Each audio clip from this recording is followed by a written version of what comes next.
Vamos, Maria, vamos.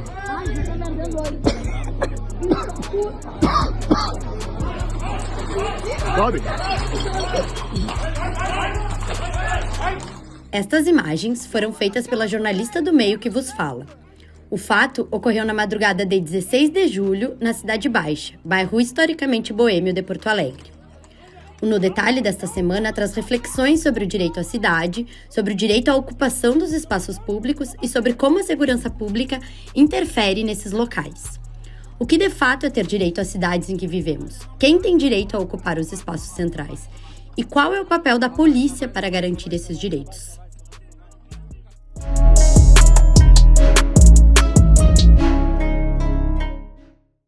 A madrugada do domingo, de 16 de julho de 2023, teria sido como outras tantas no bairro Cidade Baixa, na zona central de Porto Alegre. Bares e ruas cheios, com muita gente curtindo a noite ao ar livre. No entanto, por volta das 2 horas da manhã, um grupo de pessoas que estava na Travessa dos Venezianos, uma viela de bares onde não transitam carros, foi expulso pela polícia militar com spray de pimenta e ações truculentas. Um episódio claro de como a polícia pode ser e é frequentemente hostil. O ocorrido naquela noite foi amplamente discutido ao longo da semana na imprensa gaúcha. Afinal, qual é o direito que se tem às cidades? Eu particularmente gosto das abordagens que pensam um direito a qual cidade, né? Menos falar do direito à cidade a partir da cidade que a gente conhece e mais a partir de uma ideia de uma outra cidade possível, né? Então, quando a gente vai discutir o direito à cidade no contexto brasileiro, específico e latino-americano, a gente tem que falar dessa cidade que é uma cidade marcada por um urbanismo completamente desigual, né? Então a gente tem que falar em primeiro lugar do direito à cidade no âmbito das periferias e dos corpos dos sujeitos historicamente, né, impactados pela essa lógica urbanista desigual e racista, né? Então, quando a gente fala de direito à cidade, é pensar um outro projeto possível de cidade, né? Então, uma cidade justa, uma cidade antirracista, uma cidade onde não impere a violência policial, uma cidade onde a lógica da habitação e da função social é muito mais importante do que a lógica da propriedade, uma cidade onde as culturas populares não sejam reprimidas, né? Então, a gente tem que pensar um direito a qual cidade, né? Essa outra cidade possível. Acho que essa é a chave principal. E quando a gente fala de direitos, a gente acaba falando muitas vezes dos direitos individuais. E tem uma dificuldade maior de falar desses direitos coletivos. E o direito à cidade, ele se remete muito nisso. O espaço público, ele acaba se consolidando como um espaço de discussão, de troca, né? E do embate, muitas vezes, mas da troca nesse viés político, não só político partidário, mas de um ambiente de trocas, de interações e de deliberações, né? Então, nesse sentido, o espaço público, ele é a essência, muitas vezes, do direito à cidade, por ser, né, a arena desses debates da cidade. Então, nesse sentido, ele acaba sendo um pouco mais difuso, com aquela ideia, né, de que tudo que é de todos acaba ficando um pouco mais né, nas mãos de ninguém, né, nos direitos coletivos. A gente não pode pensar, por exemplo, o direito à cidade sem pensar o direito à periferia, que sequer muitas vezes é considerado cidade, né? Então a gente está falando de uma cidade que ela é demarcada por desigualdades. Então o direito à cidade talvez ele tenha plenitude ali na zona oeste da capital de São Paulo, por exemplo, né? Onde você tem metrô, você tem vida pulsante, você tem rua ocupada, iluminação, né? Mas ele é um direito a qual cidade, por exemplo, nos extremos da cidade de Tiradentes, na periferia de São Mateus, né? Ou na Zona Sul, na Zona Norte. Então a gente tem que levar isso em consideração, né? Que a gente fala de cidades distintas dentro de uma mesma cidade, né? Então a gente está falando, por exemplo, de um direito à cidade que tem que reduzir as desigualdades sociais. Então a gente está falando de um direito à cidade que tem que privilegiar a população que historicamente foi excluída, né, dos meios de produção e foi excluída também da própria produção do espaço urbano. A gente sabe que muita gente mora em áreas de risco, em periferias urbanas, não porque quer, mas simplesmente porque o sistema capitalista, através do qual a gente compra e vende moradia, ele não é acessível para a população de baixa renda. Então, quando a gente pensa direito à cidade, a gente pensa num direito à cidade que está aí tentando reequacionar essas desigualdades e propiciar, principalmente, uma cidade boa para essa população que historicamente foi excluída. E isso significa também nos espaços de lazer, cultura e a presença nos espaços públicos, né? Então, isso significa que a gente tem que também privilegiar o investimento no direito à cidade dessa população também. Então, a gente tem que pensar como os espaços públicos podem tornar a cidade ainda melhor para essas pessoas. Só que o que a gente vê é o contrário, né? O que a gente, em geral, vê são as forças policiais e as forças de fiscalização de prefeituras, governos estaduais, muitas vezes reprimindo de maneira ainda mais pesada manifestações culturais, festas, manifestações artísticas justamente dessa população. O Anuário Brasileiro de Segurança Pública 2023 traz que a discussão sobre o uso da força por parte das polícias permanece peça central do debate em torno da segurança pública no Brasil. O mandato policial é responsável por resolver conflitos e garantir o direito à segurança através do uso do poder coercitivo, incluindo a força física, quando necessário, e amparado pela legitimidade e legalidade do Estado. Para isso, é crucial definir critérios que determinem o uso apropriado da autoridade e das forças policiais. Dessa forma, o uso profissionalizado e estritamente necessário da coerção e da força são fundamentais para a atividade policial. A nossa polícia, ela foi formada para atender grupos específicos, então isso está no âmago constitutivo da nossa polícia, ou seja, a gente tem uma polícia que sempre foi voltada a atender interesses de algumas elites, né? E isso foi se construindo e pouco se modificando ao longo da história. A gente teve no Brasil um período muito grande de ditadura, onde a polícia foi, né, o braço armado político do Estado. Então, essa constituição de uma polícia autoritária, violenta, ela se fortaleceu muito no período ditatorial, e aí a gente está falando de um histórico recente. A gente tem ditadura aí de mais ou menos 35 anos, né? Então, isso para um aparato histórico é muito pouco. Muitos policiais que trabalharam nos DOPS, por exemplo, estão recém se aposentando. Então, eles formaram uma gama de policiais que trabalham nas nossas instituições, tendo as práticas violentas, autoritárias, de perseguição a grupos sociais dissidentes, principalmente politicamente, mas também esses grupos que são estigmatizados, marginalizados, como populações negras, populações periféricas, serem tratados, então, com autoritarismo, violência, porque esse é o que a gente pode chamar de um hábitus da nossa polícia. O mesmo projeto de cidade, que é o projeto Segrega, é o mesmo projeto de cidade onde a polícia estabelece essa lógica de segregação. Né? Porque quais pessoas são as inimigas? Não são todas. Não são todas. Né? Quais são os territórios que são os inimigos? Não são todos. Né? A gente vê uma alternância aí de tecnologia de controle, mas esse controle ele existe desde o Brasil República, desde o início aí do processo de urbanização. Né?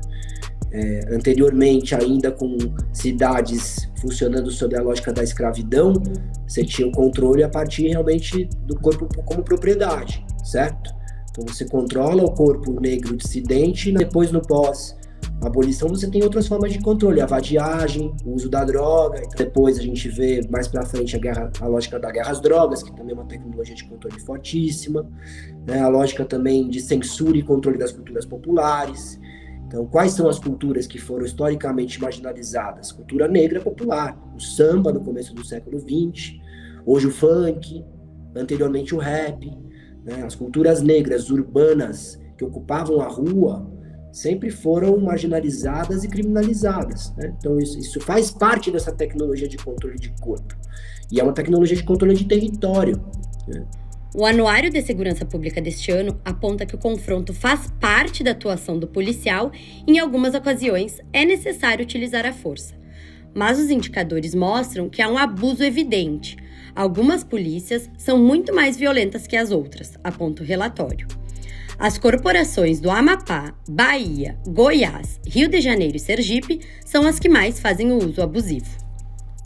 As nossas instituições de segurança pública, os nossos macroplanos de Estado, eles estão voltados muito mais à segurança do patrimônio do que das pessoas. Então, quando a gente vê intervenções como essa que aconteceu na Cidade Baixa, me parece, né, e em ciências sociais é muito difícil a gente isolar uma relação de causalidade, de efeito, de consequência, de explicação, mas me parece que a gente replica dessa preocupação patrimonial. Qual foi o grande discurso, né, daquela intervenção policial? Que aquela seria uma rua de tráfego de veículos, né, que na verdade não é uma via de circulação de carros, mais do que tudo é uma via de estacionamento, e que ela precisaria ser desobstruída, né, e foi desobstruída de uma forma violenta, enfim, né, como a gente viu, mas de novo, o que se estava a proteger ali, né?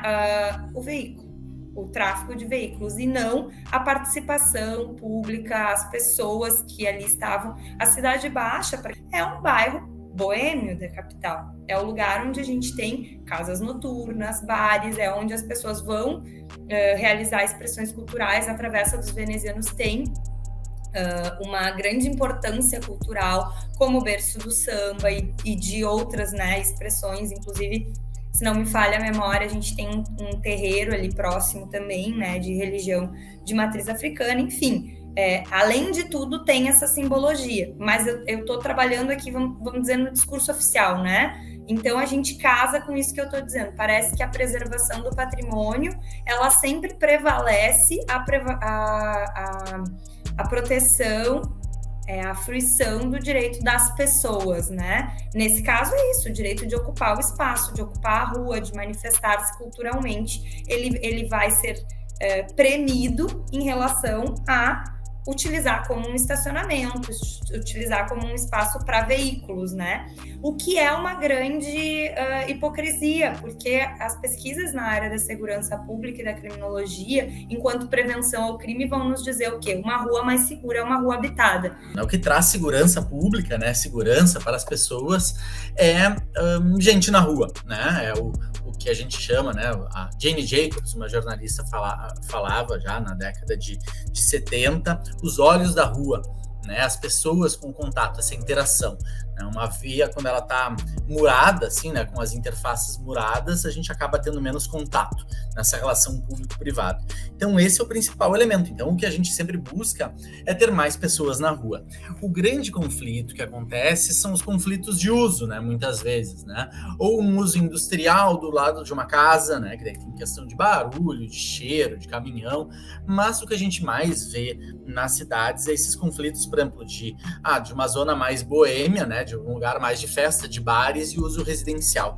Isso são usos cotidianos, isso acontece em todas as cidades do mundo, tem essas disputas, horários de silêncio, né? E aí, de novo, né? Cada cidade responde isso a uma maneira, né? Ainda conforme o anuário deste ano, jovens negros, em sua maioria pobres e moradores de periferias, seguem sendo o principal alvo da letalidade policial. Em respostas, ao invés de proteger esses jovens, muitos estados seguem investindo no legado de modelos de policiamento que os deixam ainda mais inseguros e dificultam o acesso aos direitos básicos, à não discriminação e à vida. Em 1º de dezembro de 2019, 9 jovens entre 14 e 23 anos morreram após um massacre policial no baile da D17 em Paraisópolis, São Paulo. A polícia militar encurralou as pessoas que estavam na festa com bombas e tiros. A forma de sociabilidade, de ocupação dos espaços públicos pela arte, pela cultura, pelo lazer e muitas vezes simplesmente pelo trânsito do corpo, ele é violado para a população de baixa renda e especialmente para a população negra. A gente vê, por exemplo, a juventude negra sendo o principal alvo da violência policial hoje em dia. Tem vários estudos e inclusive vários documentários que mostram que muitas vezes não só essa população jovem negra ela é perseguida no baile funk, ela é perseguida no fluxo, ela é perseguida no pancadão, mas ela muitas vezes é perseguida simplesmente quando ela sai de casa para ir trabalhar. Então sofre violência policial nesse aspecto. Então, quando a gente fala em direito à cidade, a gente tem que justamente falar que o direito à cidade é o direito de viver essa cidade, de usar essa cidade, de gozar dessa cidade de uma maneira boa para todos, mas especialmente para essa população que historicamente foi excluída e vulnerabilizada. Existe um elemento realmente repressivo, né, historicamente, contra as culturas populares, né? Foi em algum momento com o samba, hoje é muito focado aí com o funk, né, com as cenas dos bailes funks de rua, né, onde a única política pública que existe, né, em via de regra, é o tiro, a porrada e a bomba, e nenhum tipo de diálogo, né. E esse tipo de política é uma política extremamente prejudicial, né, tanto para as pessoas que estão ali se divertindo, como também para os moradores, né, para os comerciantes daqueles territórios. É óbvio que a gente precisa também entender que existem, né, alguns conflitos gerados pelos encontros de rua que se estendem pela madrugada que precisam ser, né, de alguma forma mediados, né? Então, por exemplo, criar espaços comunitários de decisão e de fortalecimento ali do território para que possa se organizar essas festas, esses eventos de forma a não incomodar as pessoas, né?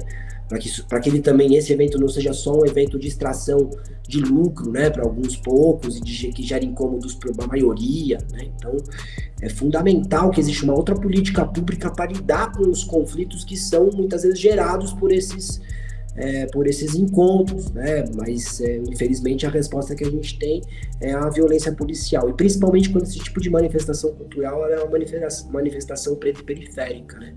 A gente não vai ver a polícia chegar do jeito que chegou em Paraisópolis, por exemplo, que matou 9 jovens numa festa no Morumbi, ou numa rua ali de uma faculdade famosa como a Mackenzie, que junta de gente, gera muito incômodo também para a população, né? Então, tanto em um território como no outro, as coisas têm que ser feitas à base, né, do diálogo, da conversa, da mediação de conflitos, né? Mas a gente sabe que existe uma política muito bem definida para um território e para outro, né? É evidente que a gente tem uma disfunção muito grande, e a seletividade, que a gente vai chamar de seletividade penal, né, que é justamente o que você está falando, quem é parado pela polícia, quem é abordado pela polícia, quem é preso e quem é processado. Esse gargalo, ele acontece com a polícia porque a primeira intervenção é policial, mas depois ele se reafirma ao longo de um processo judicial até o fim, né? O judiciário também vai reiterar essas práticas racistas, mas o que eu gostaria de chamar a atenção? Isso está dado, isso a gente sabe, isso é premissa, todas as pesquisas há anos mostram isso, pelo menos desde a década de 70. A gente tem um recorte de classe, de cor, geolocalizado, né? A gente vai ter uma periferia pobre, preta e masculina que vai ser mais abordada, e jovem, que vai ser mais abordada pela polícia e, portanto, um maior alvo de repressão policial e de atuação no sistema penal. Beleza. O que dá para fazer com isso? Um monte de coisa, né? Eu falei, inclusive, em reforma policial, e isso é latente. Mas é necessário lembrar que o policial não é um alienígena.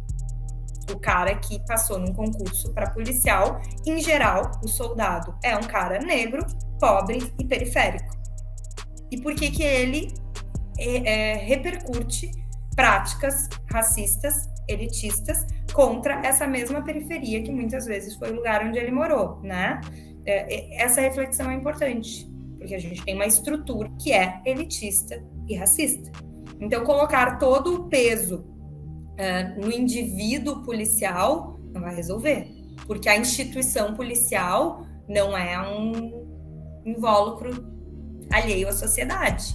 Ela é feita por pessoas que são parte da sociedade. A gente vê que esse controle do espaço público, ele está se expandindo, e isso é muito prejudicial.